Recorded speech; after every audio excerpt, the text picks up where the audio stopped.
A gravação foi iniciada. Ok, obrigado.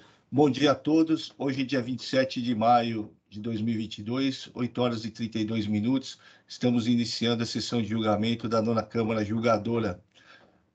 Cumprimento a todos os presentes, juízes, representantes fiscais, advogados e demais convidados.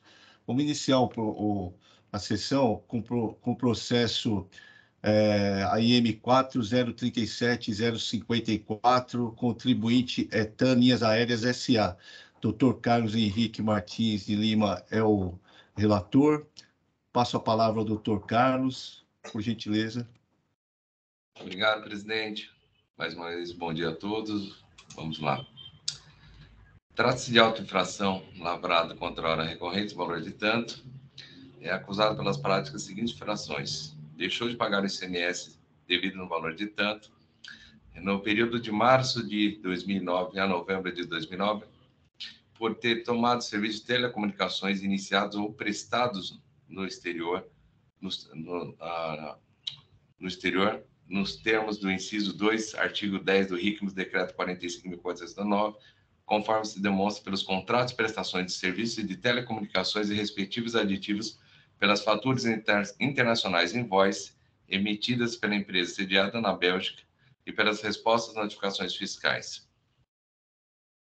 Item 2. Deixou de pagar o ICMS valor de tanto no período de dezembro de 2009 a fevereiro de 2003, por ter tomado serviços de telecomunicações iniciados ou prestados no exterior nos termos do inciso 2, artigo 10 do RICMS, decreto tal, conforme se demonstra pelos contratos de prestação de serviços de telecomunicações respectivos aditivos, pelas faturas internacionais invoice emitidas pela empresa sediada na Bélgica e pelas respostas às notificações fiscais.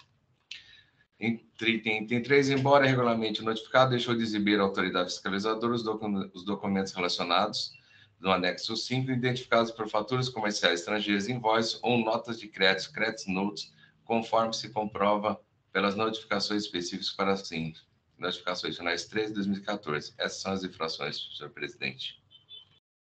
Obrigado, doutor Carlos. Doutor Luiz Roberto está presente para fazer a sustentação oral. Fica à vontade, doutor Luiz. Obrigado, doutor Silvio. Vocês me escutam bem? Sim. Perfeito. Então, primeiro, bom dia a todos. Bom dia, senhor presidente, doutor Carlos, doutor Rafael, doutor Walter, representação fiscal e todos que estão nos assistindo. Eu pretendo ser bastante breve aqui. Esse caso é um caso bastante curioso. Ele envolve a suposta incidência de ICMS e telecomunicação sobre esses contratos que foram firmados entre a TAM e a empresa belga, como bem relatou o Dr. Carlos, no período de 2009 a 2013.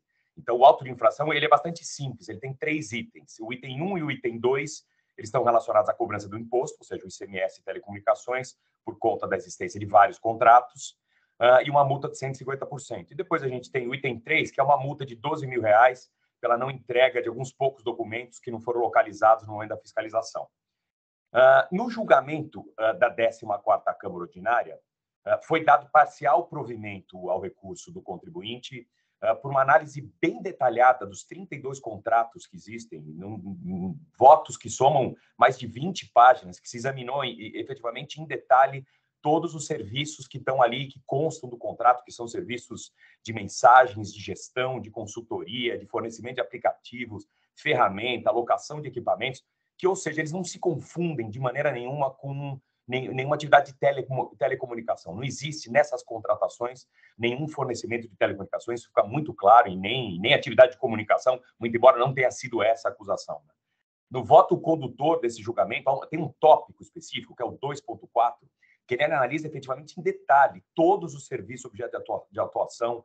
Existe um detalhamento sobre os 30 contratos distintos que foram anexados, notas fiscais, todos os anexos, e aí existe ali uma conclusão que nenhuma dessas atividades, nenhum desses serviços poderiam se caracterizar como serviço de telecomunicação. E aí restou mantido, e por isso para o provimento parcial, apenas 30% dessa multa formal de 12 mil, ou seja, aplicou-se ali 30% por uma questão proporcional e houve ali um desconto nessa multa. Então, o provimento parcial é na manutenção dessa multa de 12 mil. Quando o caso chega na Câmara Superior, pelo recurso da Fazenda, e aí, realmente, para minha surpresa, eu participei do julgamento, fiz sustentação oral, houve um grande debate em relação a esse caso. existiam 3 correntes ali na Câmara Superior, e todo o debate está bastante relacionado à terminologia que foi usada pelo relator na decisão que julgou, que deu provimento ao recurso do contribuinte. Porque ele fez referência a uma série de termos que constavam dos contratos esses que foram disponibilizados pelas duas partes desde o início do caso, que fariam referência a voice services, voice charges, voice convergence services, IP telefone e monthly year. Todos esses termos eram utilizados nesse contrato e a impugnação e o recurso do contribuinte tratou desses termos de maneira agrupada como sendo serviços de IP, de VoIP e IP PABX. Então, toda vez que nós preparamos a defesa ou recurso, nós nos referimos àquele contrato pedindo o afastamento e o cancelamento dessas atividades, mas o contrato trazia isso de maneira detalhada e isso foi efetivamente explorado pelo relator no momento do julgamento. O placar da Câmara Superior acabou concluindo a questão da seguinte maneira: 9 votos, que foi o que prevaleceu, a corrente majoritária, pelo julgamento do caso, como nessa parte tendo ocorrido um julgamento extra petita, porque esses termos não haviam sido trazidos pela impugnação e pelo recurso. Esse voto condutor foi do Dr. Marcelo Amaral. Existe uma segunda corrente com 2 votos, conduzida pelo Dr. Edson Corazza, na linha de que seria um fundamento novo e que as duas partes precisariam ainda debater essa questão. Essa corrente não prevaleceu. E uma terceira corrente, conduzida pela doutora Maria do Rosário, numa linha de que claramente não existia julgamento extra petita ou fundamento novo, porque esses termos contavam todos dos contratos que foram combatidos, eles foram simplesmente na defesa tratados de maneira agrupada, mas claramente se referiam àquelas atividades, e a conclusão era clara, e motivo pelo qual não seria necessário nenhum tipo de anulação da decisão. Mas, posta essa premissa, ou seja, tendo sido efetivamente anulado por conta dessa corrente majoritária que prevaleceu com 9 votos, o que restou decidido pela Câmara Superior é a anulação parcial da decisão da 14ª Câmara para que, em relação aos itens 1.2 e 1.1 e 1.2 da autuação, no que especificamente se refere ao que foi decidido nos serviços IP, VoIP e PPABX, a ausência dessas terminologias faria com que tivesse existido um julgamento extra petita, motivo pelo qual o caso deveria ser devolvido à Câmara Ordinária. E em relação à questão do item 3, que foi a redução da multa, sustentaram ali também a necessidade de anulação, porque havia ocorrido a aplicação de lei já revogada. Mas o ponto central, realmente, é esse ponto primeiro relacionado ao julgamento extra petita, especificamente em relação a esses pontos. Acho que a primeira premissa a ser estabelecida aqui é que houve ali na Câmara Superior uma anulação parcial. Nós temos aqui no processo 32 contratos sendo debatidos nesses 2 períodos englobados pelos item 1 e item 2 do auto de infração. E quando a gente trata dessas terminologias, nós estamos referindo especificamente a 5 contratos. E os contratos são WA7, que estão nas páginas 2.906, 2.955, WA8, que estão nas páginas 2957 e 2965, WA13, que é a página 3000 a 3027, SSA2, folhas 3100 a 3187, e, por fim, o SSA7, folhas 3412 e 3433. Então, nós estamos aqui realmente debatendo a anulação dessa parte da decisão da 14ª Câmara. Em relação a todos os outros contratos, não houve qualquer debate ali na Câmara Superior que houvesse algum julgamento extra petita ou fundamento novo, ou o que quer que seja. O que vale a pena realmente ressaltar, e eu queria enfatizar bastante na sustentação oral, é que nós estamos aqui, evidentemente, quando tratamos de maneira global dos itens IP, VoIP e PPABX, a qualquer cobrança constante naqueles contratos que tivesse relação com essas atividades. Aquelas nomenclaturas específicas eram realmente formas de cobrança que constavam dos contratos e métricas de cobrança, mas todas elas relacionadas à tecnologia IP, a voz por IP ou IP por meio de PABX. Ou seja, evidentemente, nós estamos tratando das mesmas coisas. Isso foi detalhadamente e constava da defesa e do recurso nos seus itens 82, folhas 3.140, item 101 do recurso, folhas 3.919, ou seja, não existe qualquer dúvida de que o tema havia sido tratado. Então, o que acho que é o grande debate aqui é É necessário, efetivamente, se usar uma terminologia adequada? Eu posso me valer da terminologia dos contratos ou outra terminologia deve ser utilizada quando eu cancelo uma auto-infração? Me parece bastante curioso isso, porque desde o início, evidentemente, o que se pleiteava era o cancelamento integral do auto-infração, de todos os contratos, dos contratos que estavam anexados, que estavam sendo debatidos, um a um na defesa. Então, realmente chama atenção a maneira como a Câmara Superior acabou decidindo a questão. Mas o que vale realmente debater aqui e discutir novamente, coisa que já foi feita lá pela 14ª Câmara, o que é exatamente, o que são esses serviços, do que a gente está tratando? De fato, existe alguma possibilidade desses serviços serem caracterizados como serviço de telecomunicação, porque foi a acusação realizada? Nós estamos tratando aqui de tecnologias. Essa empresa belga que celebrou esses contratos com a TAM, ela nem fornece serviço de telecomunicações, ela nem é uma empresa de telecomunicações.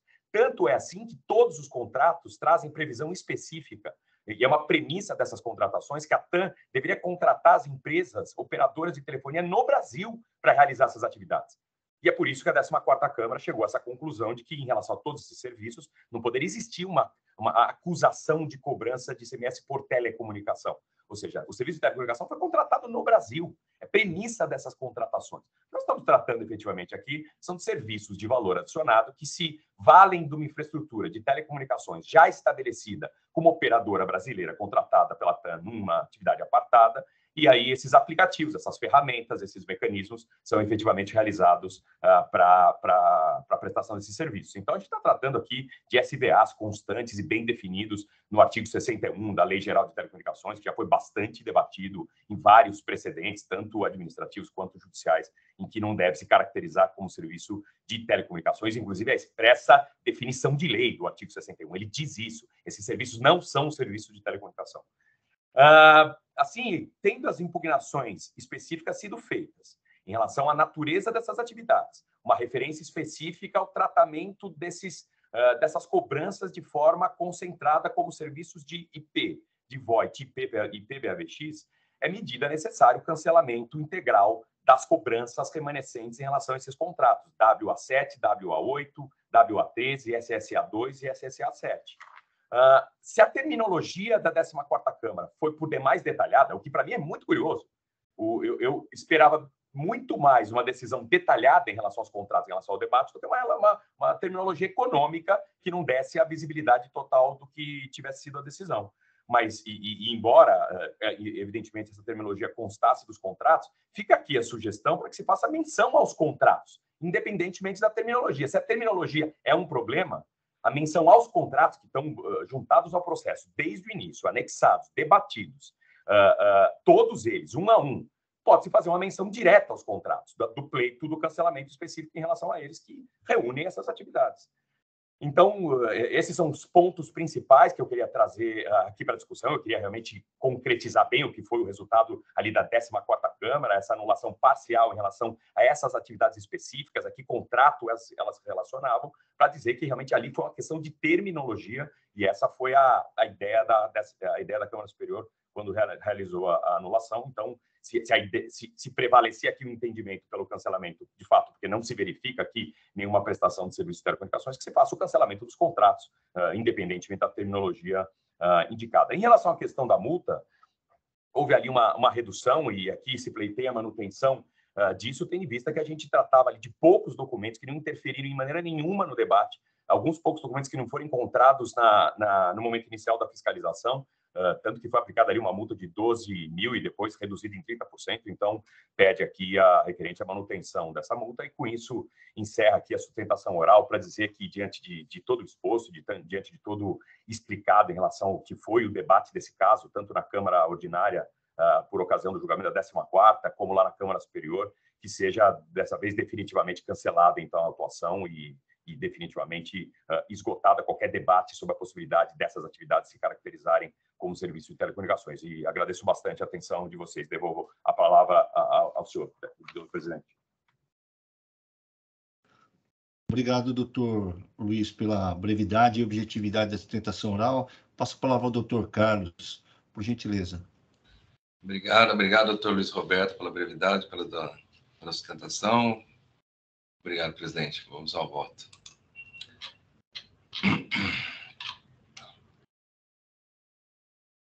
Primeiramente, afasta as preliminares de nulidade, tendo em vista que a Portaria CAT 141/2011 trata de área territorial dos postos fiscais das delegacias regionais tributárias de 2 a 16, para fins de cumprimento de obrigações fiscais pelos contribuintes do ICMS, e não delimita a área de competência da fiscalização, sendo a Delegacia Tributária de Campinas e suas autoridades fazendárias plenamente competentes para fiscalizar e lavrar o auto de infração contra a recorrente.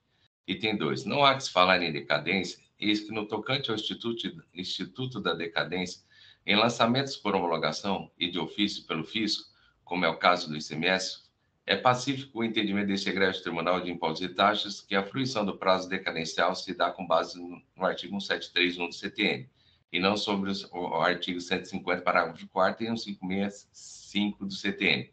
Deste modo, eventos autuados realizados a partir de março de 2009 não foram alcançados pela decadência, pois o auto de infração foi lavrado em 11 de novembro de 2014.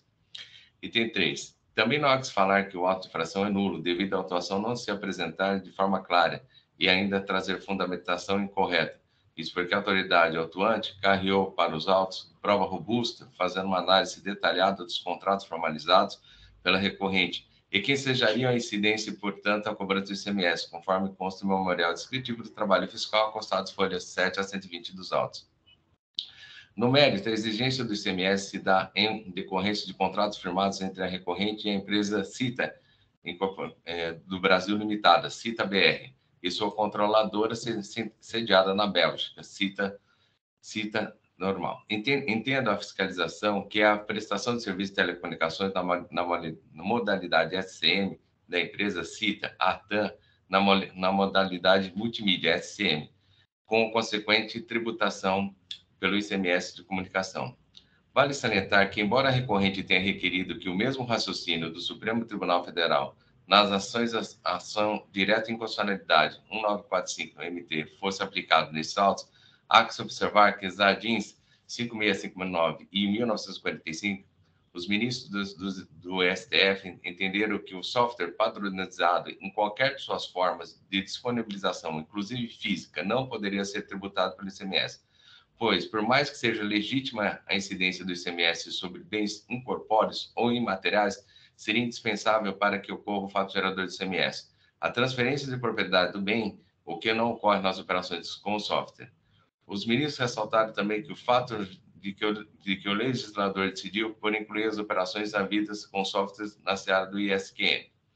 O ponto de divergência do auto de infração está na natureza dos serviços prestados, que, segundo a fiscalização, é SCM, tributado pelo ICMS, e, segundo a recorrente, trata-se de SVA, não tributado pelo ICMS. Como comprovado pela fiscalização, a empresa CITA do Brasil é fornecedora da recorrente e autorizada pela Anatel desde março de 2007 para a prestação dos serviços de telecomunicação na modalidade multimídia SCM, conforme ato 64023, disponível para consulta pública no site da Anatel. Deste modo, embora a recorrente sustente que os serviços prestados não se enquadram na hipótese do incidente ICMS, por se tratar de SVA, serviços de valor adicionado, tais como os argumentos não procedem, pois, como já mencionada, a empresa prestadora é fornecedora de SCM no mercado, conforme ato Anatel 64023. E pelas características dos materiais e serviços fornecidos, trata-se de fornecimento dos meios físicos e lógicos para a prestação de serviços de multimídia, que vão além de simples locação de equipamentos e disponibilização de aplicativos de rede. Ou seja, ao contrário do alegado ao cenário de contratação da recorrente, contratos, listas de materiais, listas de localidades atendidas, revela que conclui a fiscalização um conjunto de atividades que possibilita a oferta da telecomunicação, artigo 60 da LGT. Tal assertiva resulta evidenciado pela listagem de materiais como pelas localidades atendidas, levando claramente à conclusão que trata-se de fornecimento pela CITA, de uma rede de telefonia IP VPN pela recorrente, bem como outros serviços também entendidos como comunicação multimídia SCM.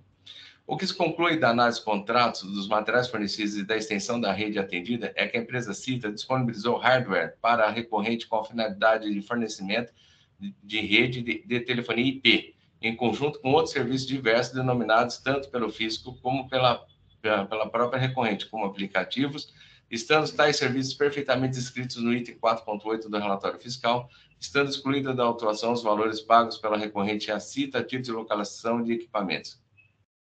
No entanto, esse fornecimento denominado como locação para o fornecimento de equipamentos não descaracteriza o sistema disponibilizado pela CITA-TAM, que, em conjunto com o serviço, compõe a prestação de comunicação multimídia.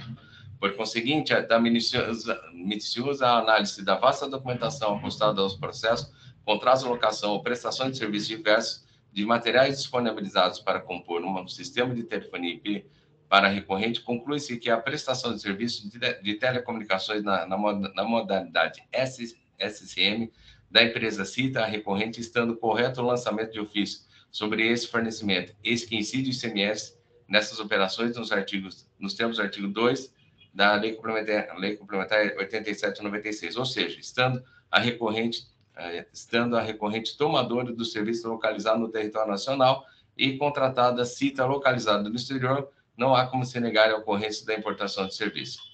Acerca da capitalização da multa dos item 1 e 2 do auto-infração, afirma a recorrente que não seria hipótese da aplicação do artigo 85, o inciso 1, a linha 1 da 6.374, pois os supostos débitos foram apurados com base em levantamento fiscal, impondo-se a cobrança de multa equivalente a 80% do imposto, nos termos do artigo 85, inciso 1, a linha A da mencionada lei. Entendo, porém, correta a capitalização da multa, eis que não se trata da hipótese de falta de pagamento do imposto apurado e levantamento nos termos do artigo 509 do RICMS. No entanto, com a entrada em vigor da Lei 16.497, a multa prevista no artigo 85, inciso 1, a linha 1 da Lei 6.374, foi reduzida de 150% para 100% do valor do imposto em observância ao previsto no artigo 6 a 106 do CTN em verbos, da qual eu aplico. No tocante à multa do item 3, cabe observar que após a lavratura da ordem de serviço, folhas 2.502, foram expedidas diversas notificações e renotificações em diferentes meses, iniciadas em novembro de 2013 até fevereiro de 2004. A recorrente, não tendo essa disponibilizado os documentos faltantes para fiscalizada, estando correta a aplicação da pena em razão da falta da apresentação dos documentos da fiscalização. Tendo em consideração as alegações da recorrente sobre incidência de juros diários, bem como a da atualização do valor base da multa, essa matéria já se encontra pacificada em simulados em egrégio do tribunal, súmula 10 e súmula 13. Portanto, deste modo, é legítima a incidência de juros diários, conforme no artigo 96 da 6.374, bem como a atualização do valor básico da multa nos termos do artigo parágrafo 9 do artigo 85 da 6.374, mesmo porque as alegações de constitucionalidade dos juros aplicados por ferir o princípio constitucional não podem ser apreciadas na seara administrativa, pois não é pago para o exercício do controle de constitucionalidade de leis. E essas questões decorrentes de legislação estadual e seu evento e excesso devem ser discutidos pelo Poder Judiciário, restando questão simulada conforme na súmula 10 do Tribunal acima descrito. Por tudo acima exposto, decido por conhecer e dar provimento parcial ao recurso ordinário, reduzindo a multa aplicada para aquele prevista da linha 1, inciso 1, do artigo 85 da Lei 6.374, com redação dada pela Lei 16.497, equivalente a 100% do valor do imposto, mantendo no mais as decisões preferidas em certo julgamento de defesa que julgou procedente o auto-infração de multa. É assim como eu voto, presidente. Obrigado, doutor Carlos. Eu peço para registrar o voto e assim que o senhor registrar, eu abro para os debates. Ok, presidente, registrando. Presidente, posso uma questão de ordem? Fique à vontade, doutor. A minha compreensão do julgamento da Câmara Superior, assim como eu ressaltei na sustentação oral, é que havia ocorrido uma anulação parcial em relação a itens específicos de 5 contratos. E eu percebi pela exposição do relator que a gente teve um julgamento total do caso aqui novamente, né? Exato. Me parece ter ficado bastante claro ali na Câmara Superior que a gente só tem 5 contratos para debater nesse julgamento. Tá, ok. Eu vou abrir para discussão, então, e aí a gente analisa mais a fundo a questão. Parcial provimento. Muito obrigado. Ok. Presidente. Fica à vontade, doutor Walter. Presidente, eu ouvi atentamente a exposição do doutor Luiz Roberto e também o voto do doutor Carlos. Eu tenho algumas dúvidas com relação mesmo à preliminar e quanto ao mérito também, mas como a matéria é muito complexa, eu preciso de mais tempo para avaliar a documentação. Então, por isso, eu faço um pedido de vistas, se o presidente autorizar. Fica à vontade, doutor Walter. A matéria é complicada mesmo. Então, eu vou conceder vistas ao doutor Walter, e considerando também a matéria e os argumentos trazidos em sustentação oral, eu também vou pedir vista desse processo. Doutor Rafael, pretende se manifestar agora, doutor Rafael? Ou Não, presidente. espera o retorno dos autos? Tá, retorno dos autos, presidente. Obrigado, doutor Rafael. Doutor Luiz, então, o processo saiu em vista para o doutor Walter, tá? Então, concedi vista para o doutor Walter e também solicitei vista do processo para dar uma olhada na matéria de fundo e para também dar uma olhada na questão que o senhor trouxe sobre os limites da discussão aqui em sede ordinária, tá? Então, vou compreender melhor, ver melhor a situação, tá? E vamos ver no retorno dos autos qual que vai ser o entendimento da Câmara. Combinado, presidente. Muito obrigado. Muito obrigado a todos. Obrigado. Tenha um bom dia. Obrigado. Fique à vontade.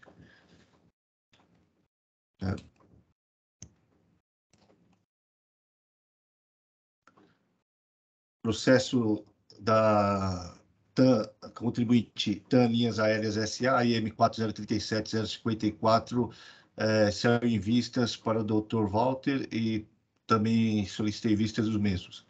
Continuando o julgamento, passar o processo da IM 4005794, Bioserve Bioenergia S.A., processo de minha relatoria, doutor Carlos Vidigal está presente para fazer a sustentação oral. Só vou pedir um segundo aqui, doutor. Então, são duas acusações, tá? A primeira de deixar de pagar ICMS e a segunda de recebimento de mercadoria sem documentação fiscal. As condutas infracionais foram apuradas por meio de levantamento fiscal, artigo 509 do RICMES. Então, são duas acusações. A primeira de falta de pagamento de imposto, apurado pelo 509, e o mesmo 509 apurou diferença de entrada, a razão pela qual foi lavrado o auto de recebimento de mercadorias sem documentação fiscal. O doutor Carlos já é conhecido da Câmara aqui, então fica à vontade, doutor Carlos. Bom dia, presidente. Bom dia, senhores julgadores. Bom dia, representante fiscal, colegas que nos assistem. Como o doutor Silvio colocou, eu já sou conhecido da Câmara e essa não é a primeira vez que nós analisamos casos de diferenças de estoques, né? O que é uma questão bastante recorrente aí em qualquer empresa que produza produtos a granel, como é o caso do açúcar e do álcool. Assim, é impossível que 100% da quantidade produzida por uma empresa seja comercializada. Por quê? Porque são produtos que sofrem com as intempéries. O álcool sofre por conta de aumento ou redução de temperatura, dilação volumétrica, né, já reconhecido inclusive pela STJ.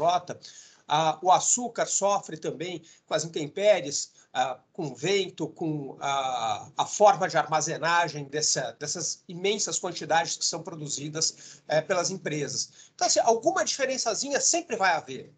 O que chama atenção nesse tipo de acusação fiscal são as quantidades que são apuradas de divergência e que muitas vezes não existem, como com a devida vênia é o caso desses autos. E digo isso pelo seguinte, a Bioserve, como os senhores conhecem, é uma das maiores produtoras de açúcar e álcool do Brasil e do mundo, né?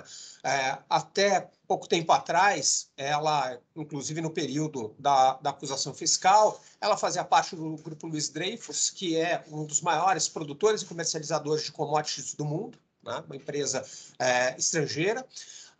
E hoje faz parte do grupo Raízen, que igualmente é a maior produtora de açúcar e álcool do Brasil e uma das maiores do mundo também. E esse auto de infração, para surpresa para recorrente, alcançou a cifra de 160 milhões de reais. Né? são valores expressivos e que claramente não condizem com a realidade das comercializações, produções, entradas e saídas da empresa. Esse auto de infração, ele já foi julgado uma vez aqui pelo Tribunal de Impostos e Taxas, subiu, foi anulada a decisão proferida em primeira instância, justamente pela ausência de análise de provas. E aí, quando retorna para novo julgamento, há um aumento ainda do auto de infração, uma reabertura de prazo para manifestação do contribuinte em relação a esse aumento, de mais aí cerca de 4, 5 milhões de reais. Né? Uma insistência daí do julgador de primeira instância em que o doutor a FRE atuante se manifestasse em relação às provas dos autos, especialmente um laudo que foi produzido pela Price. E aí, faço aqui um parênteses para os senhores, em relação a esse laudo. Né?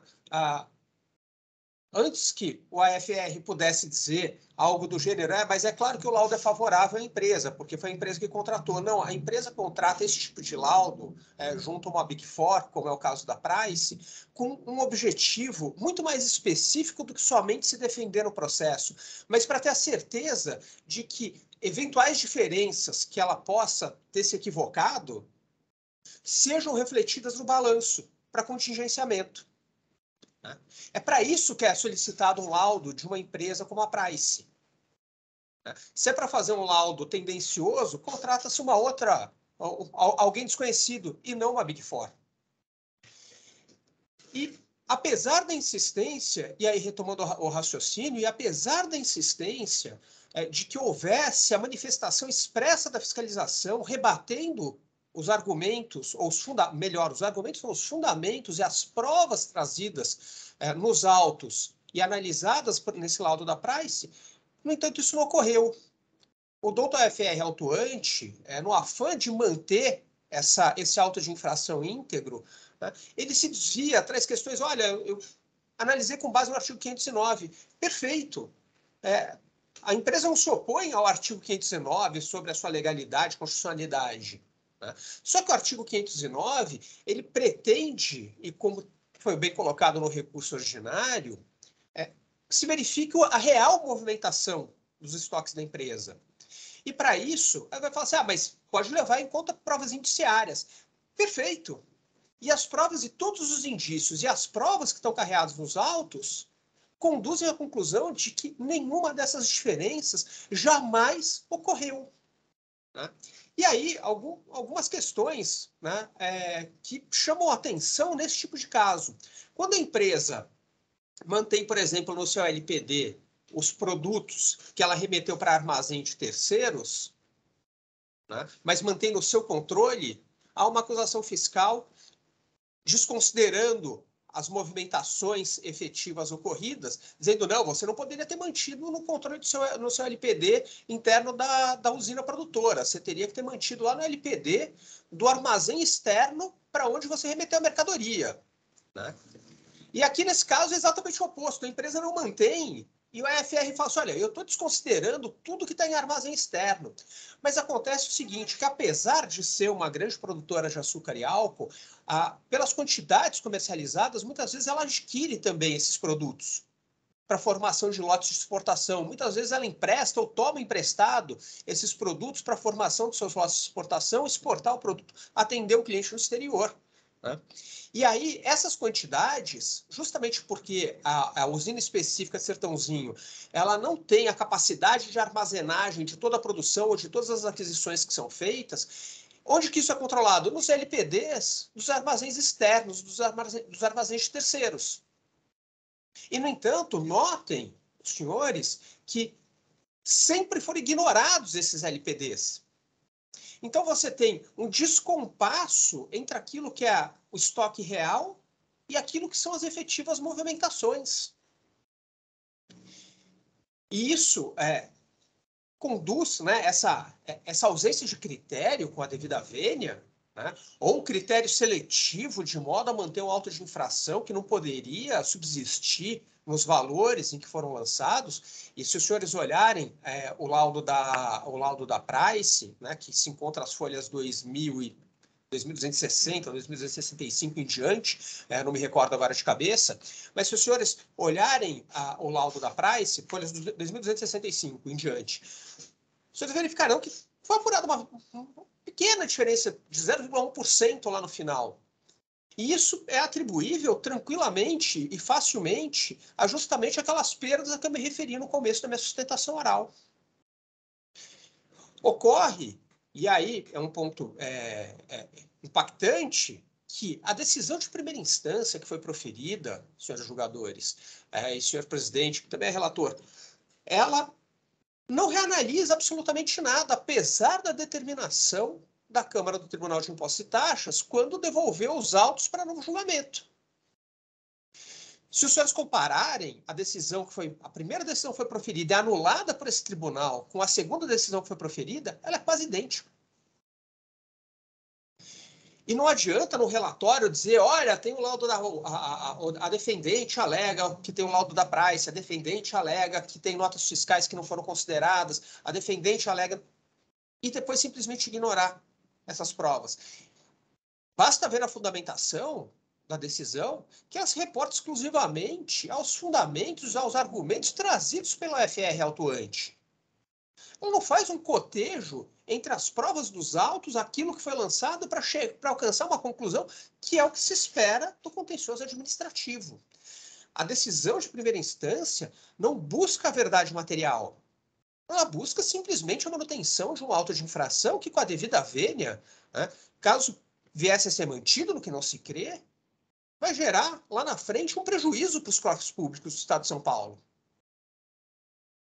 Seja em condenação em honorários, num processo judicial, seja porque certamente essas questões serão discutidas no judiciário, seja porque, caso haja efetivamente alguma diferença que seja devida pela empresa, por que motivo for, falta de escrituração, algum erro de cálculo que tenha sido feito pela empresa, no que não se crê, porque o laudo da Price apurou que 99,9% das informações estão ali, estão corretas, né?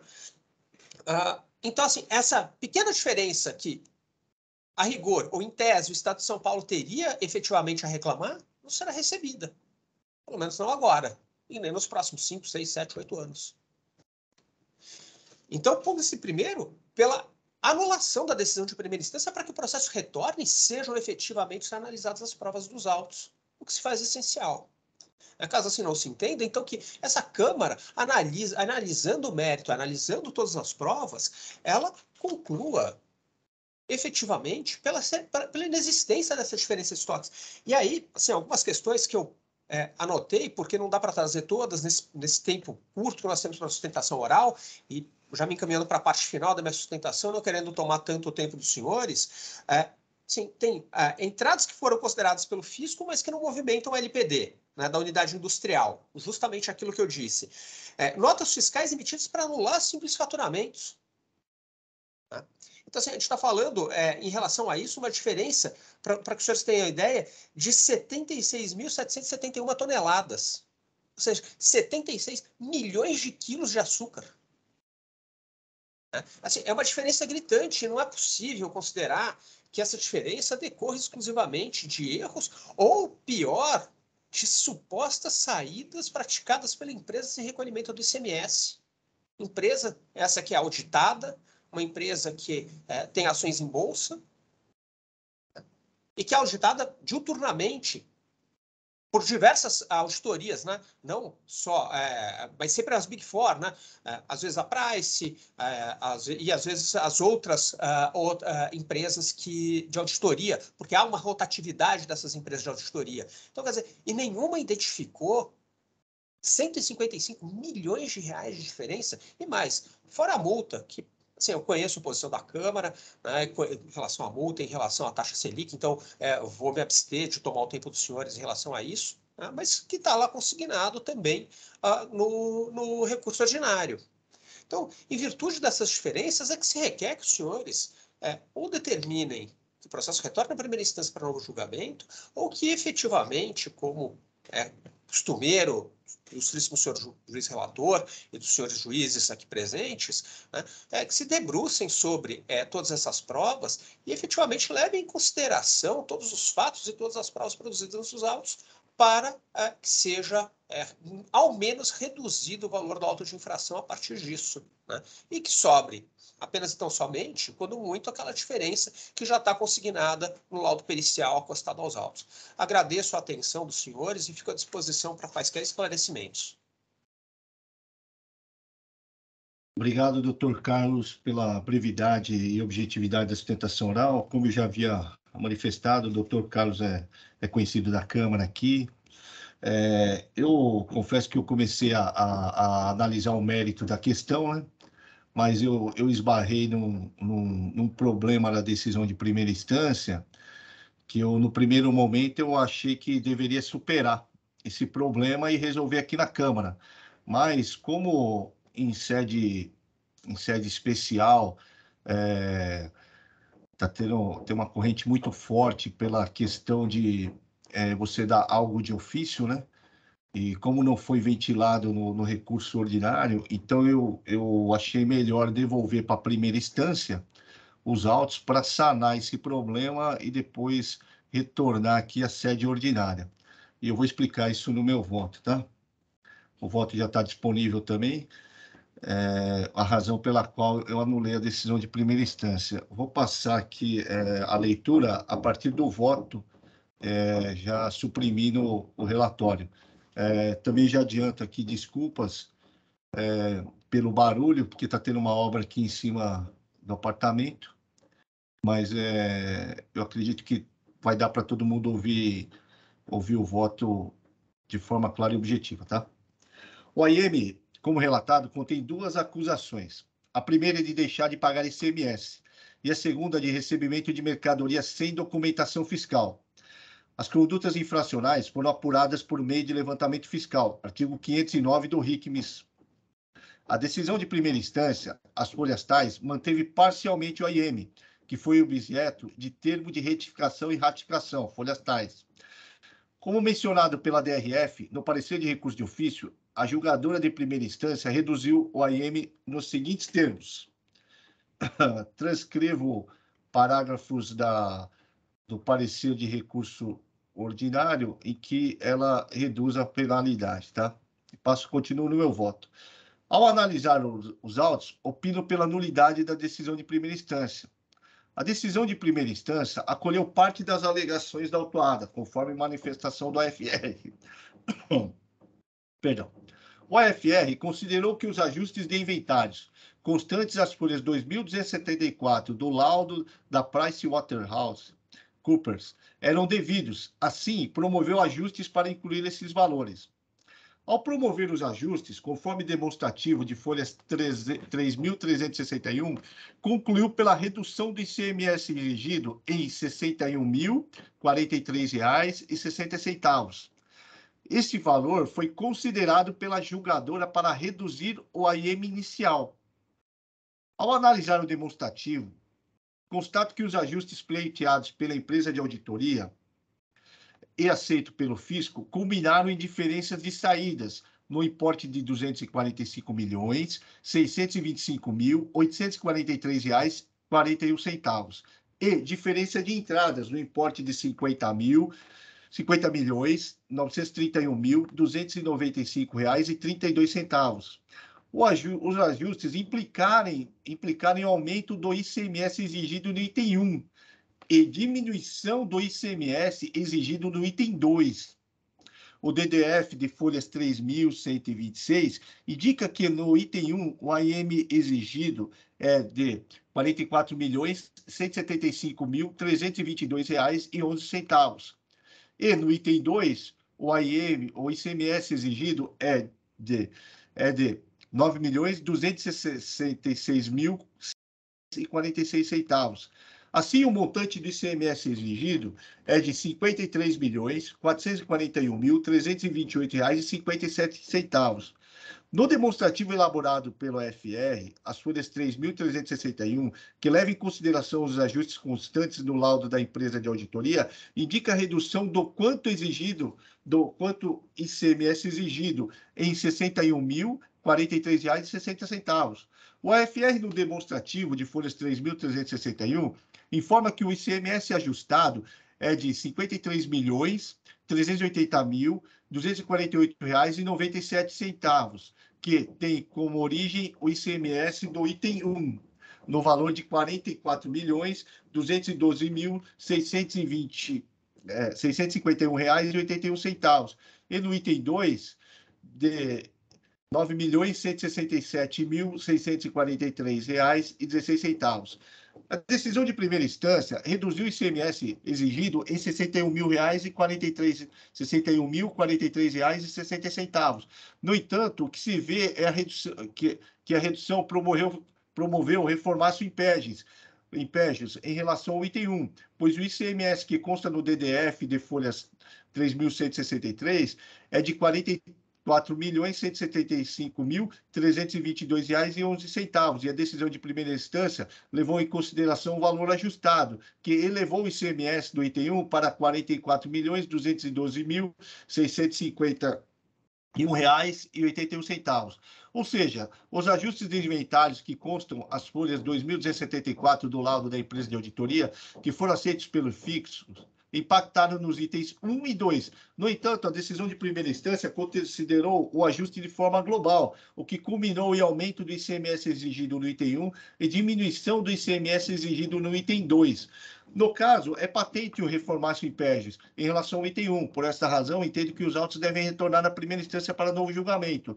Quanto ao recurso de ofício, resta prejudicada a sua análise neste momento, razão pela qual não o conheço. Antes posto, considerando as provas dos autos, conheço do recurso ordinário e no mérito dou-lhe provimento para anular a decisão de primeira instância. E não conheço do recurso de ofício. Explico a decisão. O que acontece? O laudo apresentado pela Price, ele contém um ajuste que é disciplinado por uma portaria CAT. Então, o fisco, ao analisar o laudo, ele olhou aquele ajuste e falou, olha, de fato, essas perdas são perdas que são ajustes que a legislação disciplina. Então, ele permite e ele aplica esse ajuste. Ao aplicar esse ajuste, ele diminui o ICMS das saídas. Ou seja, o levantamento fiscal, ele impacta no ICMS exigido no item 1. Só que, com relação ao item 2, ele aumenta o recebimento. E no item 2, cobra ICMS por solidariedade. Então, ele acaba aumentando. E o julgador de primeira instância, ele vai lá e ele aplica de forma global a redução, e não de forma linear. No recurso ordinário, a contribuinte não se atentou a esse fato, entendeu?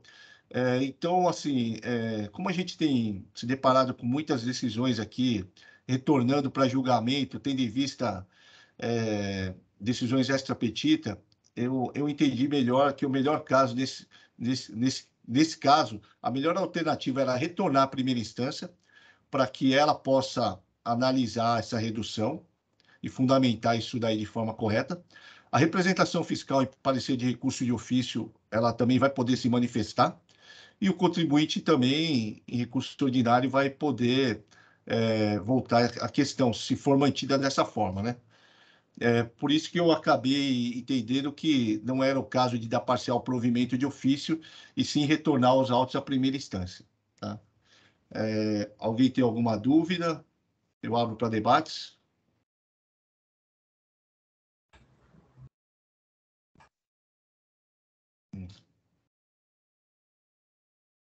Podemos passar a votação? Só uma observação, presidente. Na ementa ali consta como recurso ordinário conhecido e não provido, né? Mas o senhor está dando provimento para anular a decisão, né? Deixa eu ver aqui, né? ementa está não provido, acho que. Tá certo. Eu vou reabrir os debates para poder arrumar a ementa. Só um minutinho.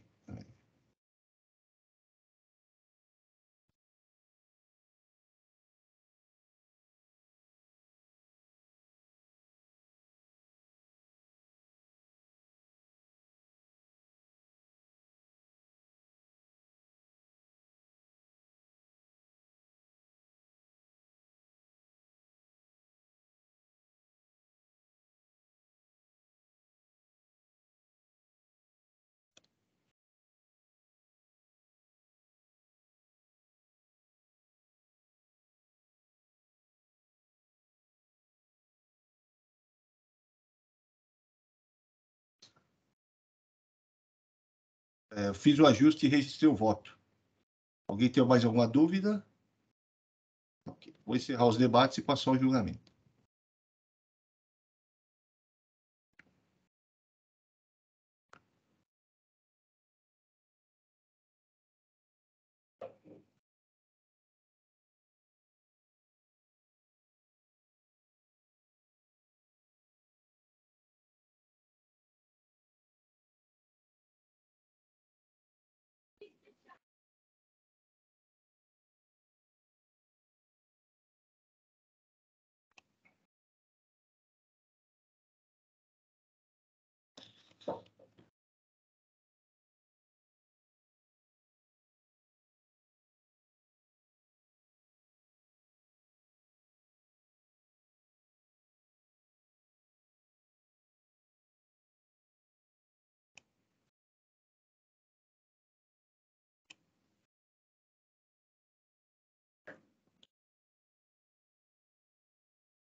Encerrado o julgamento.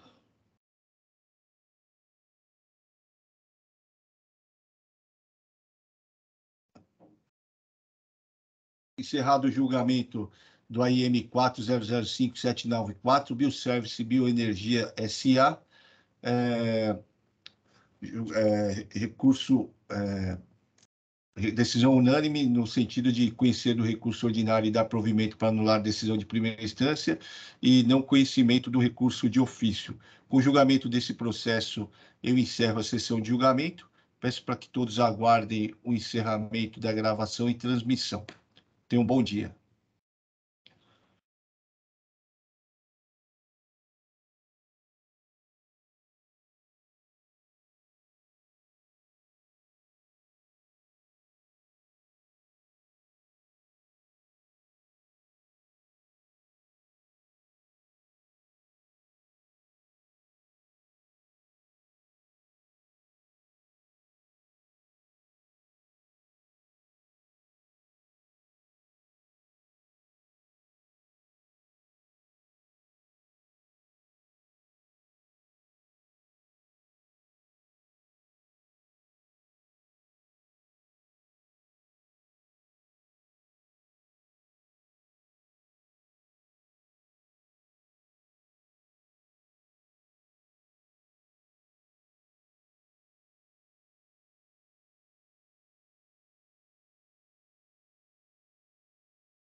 Peço para que todos aguardem só mais um instante, que o Hélio caiu a internet dele e ele já vai retornar para encerrar a sessão de julgamento.